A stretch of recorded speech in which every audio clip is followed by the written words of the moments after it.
ኢትዮጵያውያን ተወያይተን ተመካክረን ሽንቁሮቻችንን ደፍነን መጓዝ ካልቻል ገንዘብ ስላላቸው ከኛው ውስጥ ገዝተው እኛን ሊከፋፍሉን ይችላሉ። ሞክረዋል። እስካሁን መወያየትና ይህ ጅማሮ መሰረት እንዲይዝ ማድረግ ያስፈልጋል። የሃይማኖት አባቶች ይህንን ስብሰባ እንድንጀምር በጸሎት ከፍተውልናል።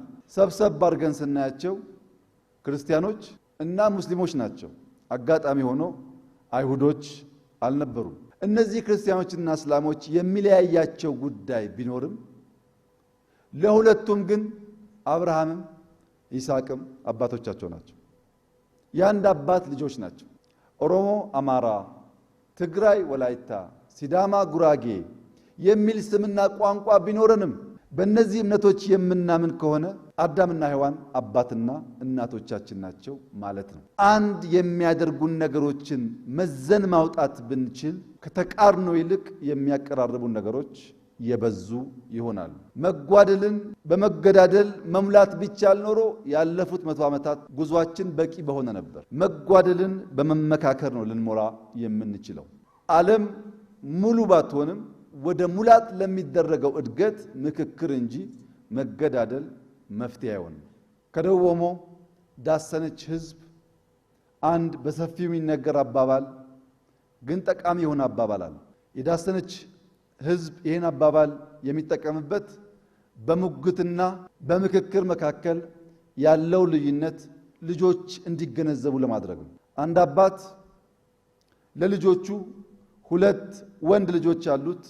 ለልጆቹ አንድ ላም አውርሶ ይሞታል። ያችን ላም የወረሱ ልጆች 2 ሐሳብ ይይዛሉ። አንደኛው ልጅ የአባቴን ላም አርደን ጎረቤት ጠርተን ደግሰን በልተን ማመስገን አለብን የሚል ሐሳብ ይይዛል። አንደኛው ልጅ የለም የአባቴን ላም ማረድ አልፈልግም፣ ተንከባክቤ ወልዳ እንድትራባ ነው የምፈልገው ይላል። 2 ወንድማማቾች በወረሷት አንድ ላም ምክንያት ሊጋደሉ ሆነ። ጭቅጭቅ ሲበዛ የሀገር ሽማግሌዎች ገቡ ሊያወያዩ። ውይይቱ ፈር መያዝ ሲያቅተው ሽማግሌዎች ይህ እኮ ሙግት አይደለም ምክክር ነው። ሙግት ከሳሽና ተከሳሽ አለ፣ ፈራጆች አሉ። አንደኛው ረታው ይላል፣ አንደኛው ተረታው ይላል። በአንደኛው አሸናፊነት በሌላኛው ተሸናፊነት የሚጠናቀቅ ሲሆን ሙግት ነው። ምክክር እንደዛ አይደለም።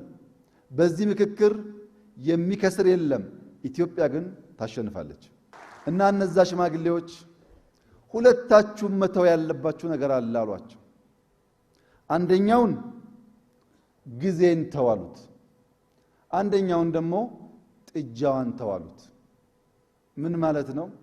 ዛሬ አርዳለሁ ያልከው ትንሽ ታገስ፣ ይንከባከባት፣ ላሟ ትውለድ።